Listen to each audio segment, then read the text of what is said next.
actually very funny. It's okay. You can ask him questions, right, Vish? They can ask questions later, right? Sure. All right. Fascinating stuff. Yes? Could you, what kind of parenting style? Napaisip na nga ako. Napaisip ka.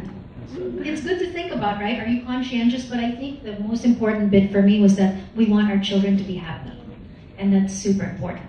So the activities that you did learn are starting to make sense now as well, yes? No? Yeah. It's almost lunchtime, guys. We're almost there. As a parent myself, it's great that there are companies like HP who really make a point to understand what we need for our children and to actually make innovations that support their learning. It really helps parents better future-proof their kids. Don't you like that? Future-proof. Making them more ready for whatever lies ahead. However, don't just take my word for it. We actually have more guests today who will tell us about what they think about the insights from that study. Let's first welcome Mr. Edric Mendoza. He's an educator and loving father of not 3, not 4, not 5, but 6. A round of applause, please. Yes. Batchmate ko pa to. He has 3 times the number of kids I do. I don't want to get in your way. Just some space for argument. All right. Okay. So apparently I have to go over here. 1 second. And of course, lastly, joining us and joining Vish and Edric as well is the mother of the 3 beautiful children that you couldn't take your eyes off a while ago. Let's give it up for Miss Cheska Kramer.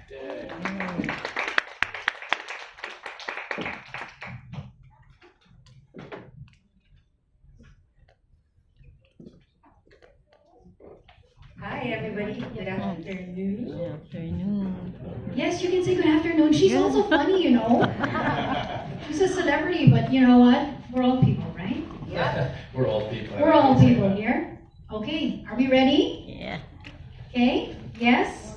I'll be asking the questions first, and then later on you'll have time to ask your questions as well. No personal questions, huh?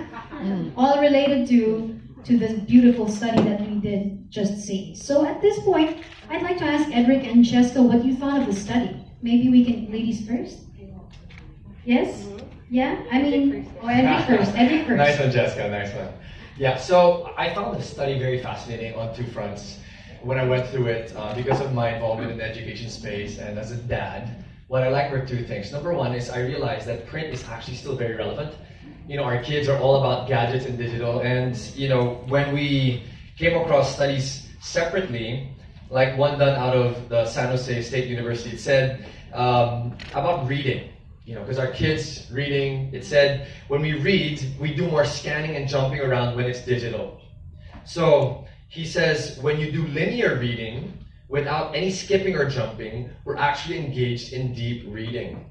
So this allows for more immersion. Basically, there's a lot of better learning that happens even in the context of print, which is why I printed out my material as I went through this. The second, for me, and I'm going to speak very broadly here, is when I think about future-proofing, one of my big passions is values.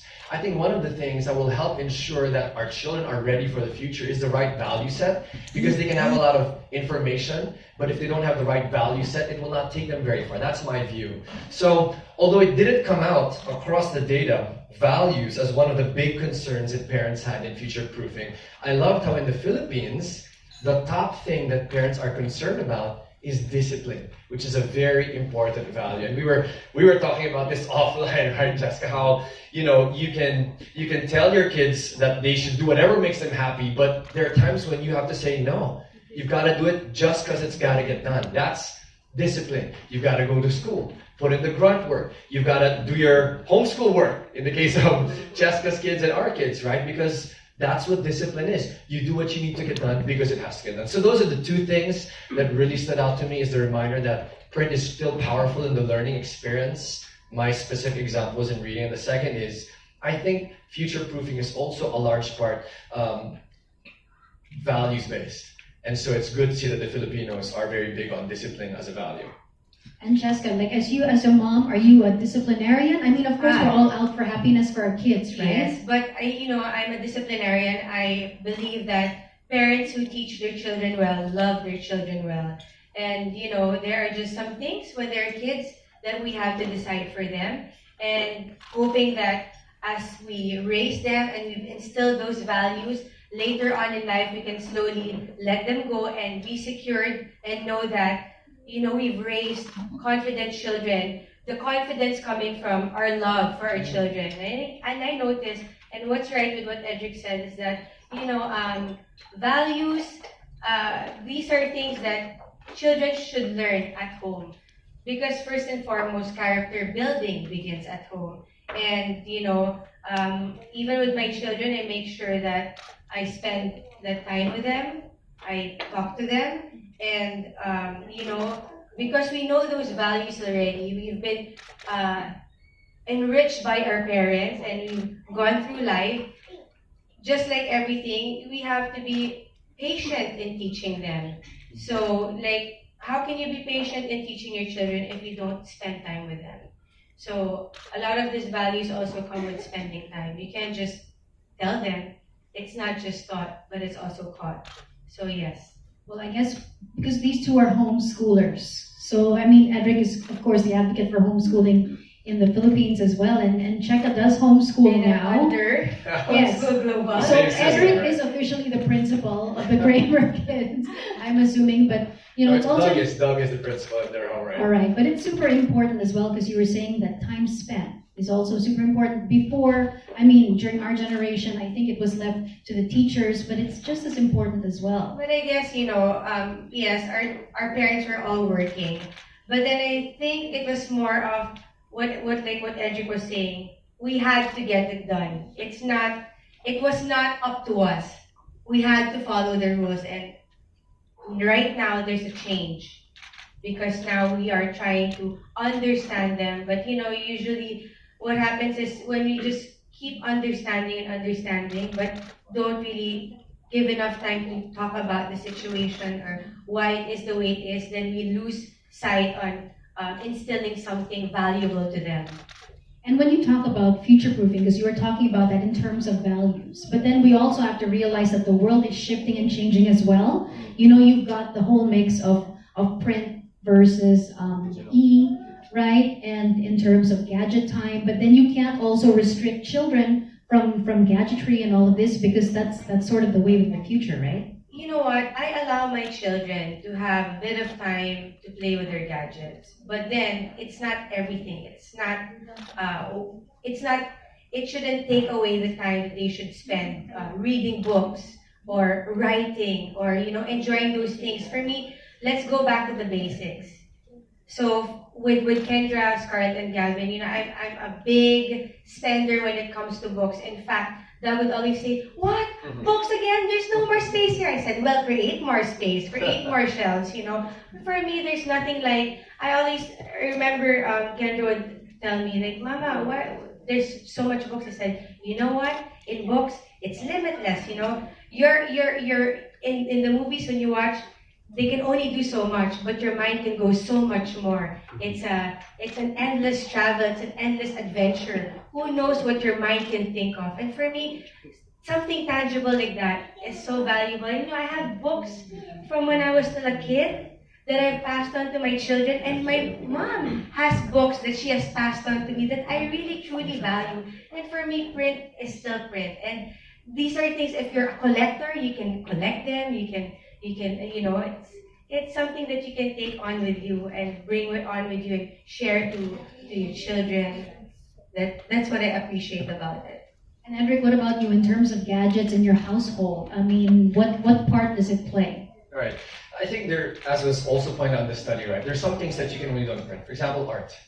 You can have gadgets to help do it, but there's still something about holding and appreciating texture and seeing your hand actually produce things. So those things will really entail print. The way we balance print and digital is following a principle by an author named Brad Huddleston. He wrote a book called Digital Cocaine. And he talked about how even as the digital world is upon us, and we all need to become digital native somehow, you also need to instill discipline, which is why I said values is still so big as you go into the future. So our kids, we have time blocks, even me as an adult, so I don't get into digital cocaine or addiction to digital and all the damages it has on our brain's learning ability. We give ourselves time blocks where we go on digital at certain hours of the day. And so we're not dependent on our phone. I remove all the notifications on my phone and instead I proactively check it during those time blocks. And our kids, at certain ages, they don't even need to engage digital necessarily. So they have alternate ways of playing. So what is big for us is making sure there's a system in place and there's discipline in the use of our gadgets so that it does not get out of hand. These parents having children who are gaming instead of in school, and they will lie and use their baon to go gaming because they're so addicted to the world of digital. So the big thing there for us, which we like to teach parents and students and families as well, is discipline in using digital. But you know what, Edric, what I'd like to add is that while we try to teach our children to be disciplined, I think parents should also be disciplined. That's good. Yeah, you have to set your foot down also. You know, you can't be disciplining your children, but you're not disciplined yourself. So while you teach your children, okay, you can only use your iPad for let's say a few hours, but then when you're out and you're busy talking, to get your children to keep quiet, here's the iPad. Use it for as long as you know I'm talking to all these people. I mean, you know, you have to choose. Are you gonna be this person or are you gonna be that person? So while you think of disciplining your children, ask yourselves, are you also disciplined? Or do you bend the rules? Stop using your iPad. But you're using your iPad while you're telling her, stop it, okay? And then you're using it, right? Yeah, I really am. I really wanna set an example to my children, you know, as early as now. Let's not underestimate what we can teach our children and what they'll learn. As early as now, you can teach them also their convictions, and that's very important. Well, Vish, it seems like they're very much a part of the study because discipline is super important.